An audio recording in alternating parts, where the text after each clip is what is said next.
Walking your dog can be a great way to build a little exercise into your life at any age. But take care.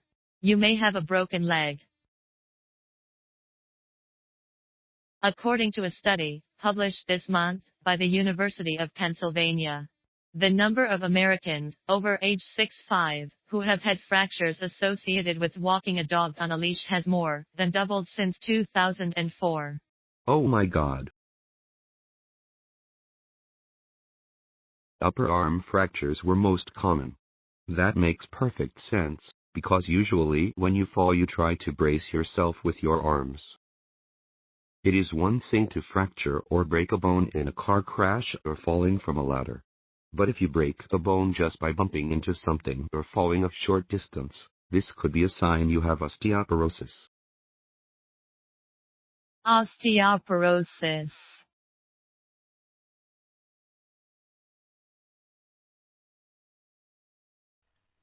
But what is osteoporosis? Osteoporosis is a disease that is characterized by low bone mass, deterioration of bone tissue, and disruption of bone microarchitecture. This is the normal bone. We can see the bone structure is dense and well connected to each other. However, for osteoporotic bone, the bone structure is damaged and becomes sparse and porous. That is why osteoporotic bone is easier to be fractured when suffered a trauma or accident.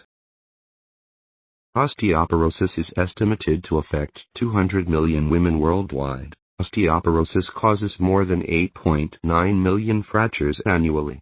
According to International Osteoporosis Foundation, every 3 seconds, there is one osteoporotic fracture accident.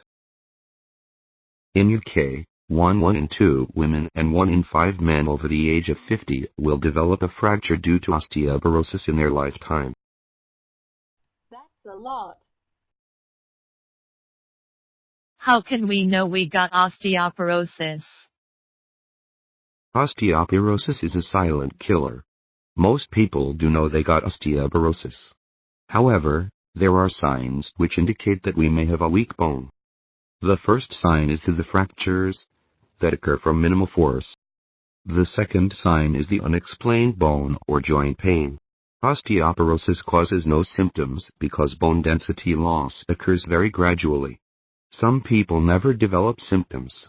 However, when osteoporosis causes bones to fracture or break, people may experience pain depending on the type of fracture. The third sign is the loss of height or stooping. Osteoporosis can result in loss of height because the discs between the vertebrae in the spine dehydrate and compress. As the spine ages, it can also become curved as the vertebrae collapse due to the loss of bone density. Loss of muscle tone in the torso can also contribute to a stooped posture. What should we do if we have above signs? If you are experiencing any of the above warning signs, see your doctor to request a bone density test. Osteoporosis can only be diagnosed by knowing your bone density. How to prevent osteoporosis? To prevent osteoporosis, knowing and understanding the risk factors for this disease is very important. Women are much more likely to develop osteoporosis than are men. Generally, the estrogen level is at its highest level at 35. After that, the estrogen level is gradually reduced. The menopause is one of the strongest risk factors for developing osteoporosis for women. However, as the majority of men think osteoporosis solely as a woman's disease, the concept is completely wrong. Lower male hormone level, which is named as testosterone due to age and certain medications, like therapy for prostate cancer, would reduce bone quality too. Good to know. I will ask my husband do a test. Any other suggestions?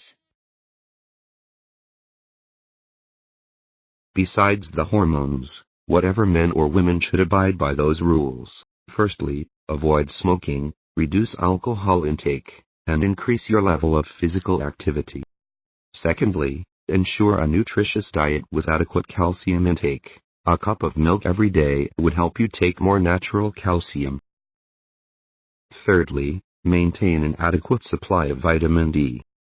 According to the National Academy of Sciences Institute of Medicine, the recommended intake of vitamin D is 600 international unit per day through age 70 years, and 800 international unit per day for older ages. Vitamin D forms in the skin when it is exposed to UV from sunlight. It can also be obtained from some foods such as milk, cheese, fish, etc.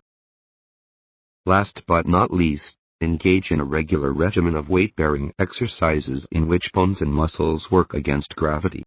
This might include walking, jogging, racket sports, climbing stairs, and team sports. Resistance exercises, such as lifting weight and using resistance machines, are also important.